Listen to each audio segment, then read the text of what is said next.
Hello.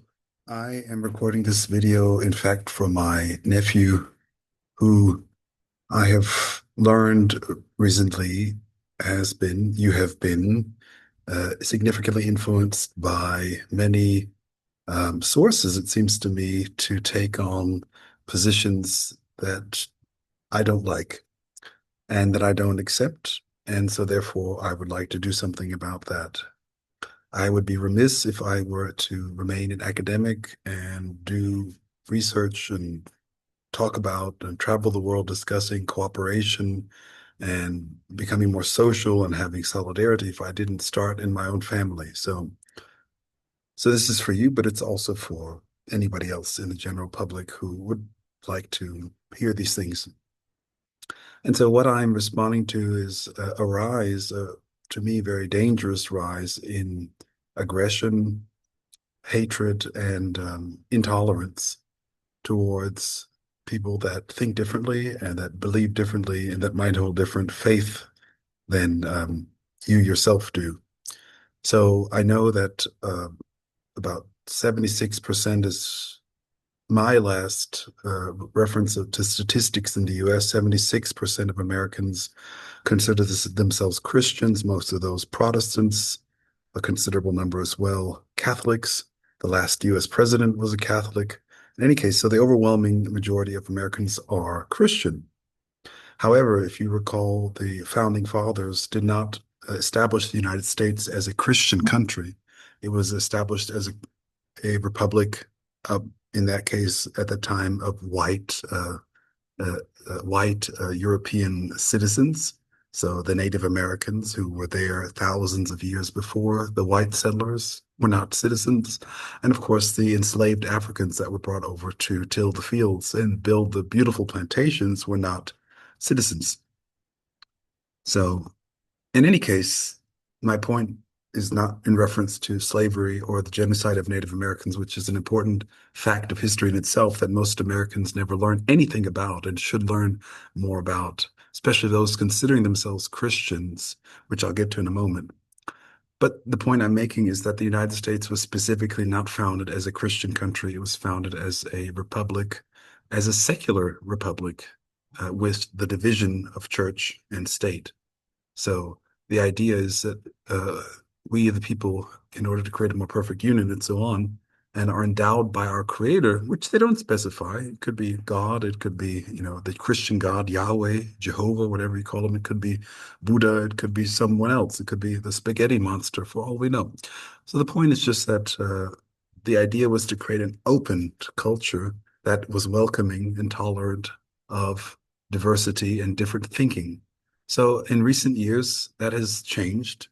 The rise of Trump and a very extreme right-wing faction within the US has really significantly endangered this idea of being a secular republic and a welcoming community that includes and incorporates all of the kind of diversity and the flavors of the world, if you will. It would be very boring if we had just one restaurant in a city. So it's very nice that you have a choice to eat Italian food and Chinese food and different types of cuisines, which is always an enrichment, um, in my opinion.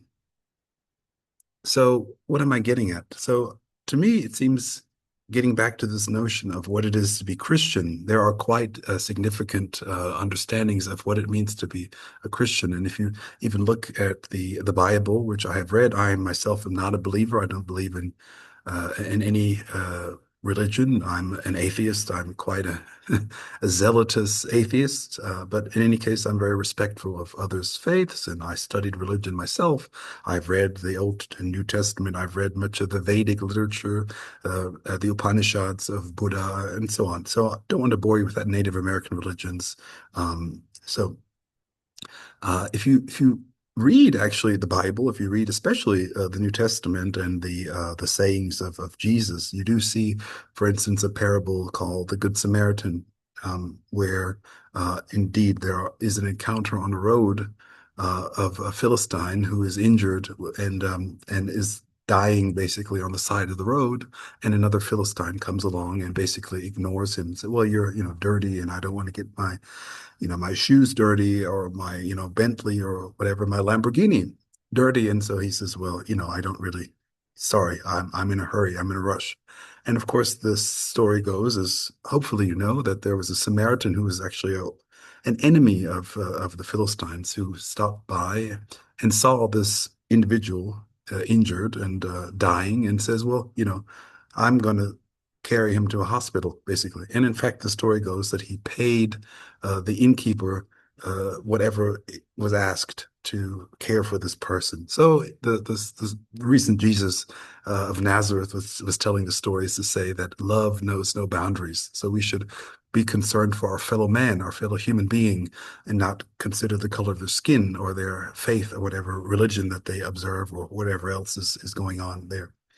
Um, at the same time, you have, the Sermon on the Mount, which is, you find, to me, is a very beautiful saying. It says, "Blessed are the meek, for they shall inherit the earth, and the poor in faith," and all these other things. So basically, those who have not, and those who are without, and those who are impoverished, and those who are downtrodden, and those who are, again, weak. So it doesn't say that the sign of a good Christian is to be strong and masculine and drink raw milk and all these sorts of things. It says, "Blessed are the meek and the downtrodden upon, for they shall inherit the earth, and they shall enter the kingdom of heaven." And it also says in the Jesus says in the Sermon on the Mount, you should love thine enemy, love your enemy. So, in fact, the idea is that the enduring power of love and generosity and charity and mercy is a powerful force of good in the world, and that can turn fallen man, or man who is fallen, from grace through sin. And this is, Christian theology. It is through love that we are able to turn to the best of our abilities and become something better, children of God or son of God or whatever you want to say. So this is Christianity. This is the religion that 76% of Americans ascribe to, including my nephew. But somehow they've been perverted through whatever the historical moment is now. And I know many people are hurting. Prices are high, inflation is high. There are a lot of things that are creating trouble for people. And, there are moments in history where these kinds of episodes have happened before, like in the 1930s in Germany. I'm in Germany right now. I live in Germany, and, you know, here we are. Greetings. And in this country, in the 1930s, in the 20s, there was hyperinflation. People had nothing. The First World War had ended in 1918 in a very humiliating defeat of the German Reich. And in fact, contrary to the agreements at Versailles, where the peace treaty was signed, the Allied forces had imposed the total responsibility for the war to Germany, and so therefore. Basically, Germany was destitute and was insolvent, and so there was hyperinflation. People would literally carry sacks of money to the bakery to get a loaf of bread, and the money would be worthless at the end of the day. They would burn it in their chimneys, and so this is the context in which Hitler emerged, Adolf Hitler, and one of his main vehicles was to polarize people and to say, well, there are the true Germans and then there are the Jews or whatever. I mean, nowadays you can say it's Muslims or it's any group, that is perhaps or transgender people. I have many transgender friends. I myself am gay, so uh, these are the facts of life, and people are people. They have personalities, and those personalities are wonderful, and they should be embraced, and everyone should. Again, this is back to, my prior lesson about love. Where is the love? So this is a fundamental lesson that Jesus and not only he presents to the world a challenge to say, can you really love your fellow man and woman and others, or are you bound by the sin that actually it describes the fall from grace that is, the human existence? This is kind of, Christian the world view of Christians. But in a sense, it was this difficult time in Germany that provided a nurturing ground for the polarizing racism that Hitler offered, and that basically made people receptive to this rhetoric. So I'm saying this is a very dangerous moment in the United States and in the history of the United States. We see it in international conflicts like the one on my t-shirt, or in Ukraine, that oftentimes material interests trump human rights. And we see every day in our television sets and in our computer screens and telephone screens the atrocities that this kind of greedy, materialistic philosophy uh, promotes. So, in any case, the point is that we need to get back to, and I hope that my nephew finds his way back to a more civilized way of thinking about his fellow man. And there is no place, in my view, for the kind of racism that I see in the world today against any what, thing that you cannot choose, your ethnicity. Um, so finding ways back from this civilizational collapse will require working together, will require a drive to cooperate, and will require, transcending these kinds of superficial, surface level differences and distinctions. So it will require Jews, Christians, Muslims, atheists, and others to work together. And it will require people, and young people especially, to learn basically to what it means to be grown up. And being grown up, and this will be my last lesson for the day to my nephew and to anyone else out there who's listening. Growing up doesn't mean uh, having big muscles and drinking raw milk and not vaccinating yourself and all these other things. This is ideology. This is not, actually, I would say this is the opposite of grown up. This is very childish. It's very selfish. It's the idea that what I want to do in this moment is the right thing. In fact, we always have to consider that we're not alone in the world, that there is a big collection of others out there with special needs. So being grown up, I would say being a man means to help an elderly lady with her groceries, maybe reading to her from the newspaper because her eyesight is no longer what it once was, and giving solace and comfort. Being grown up means, taking responsibility for things that you're capable of, helping others, doing and giving to others, helping those in need. It's not about doing everything that you want to do in that moment that you want to do it. Maybe this is a mindset that is present in the TikTok world or in the Instagram world, where you're made to feel like everything is wonderful and glowing, and everyone is full of fillers and Botox and beautiful all the time.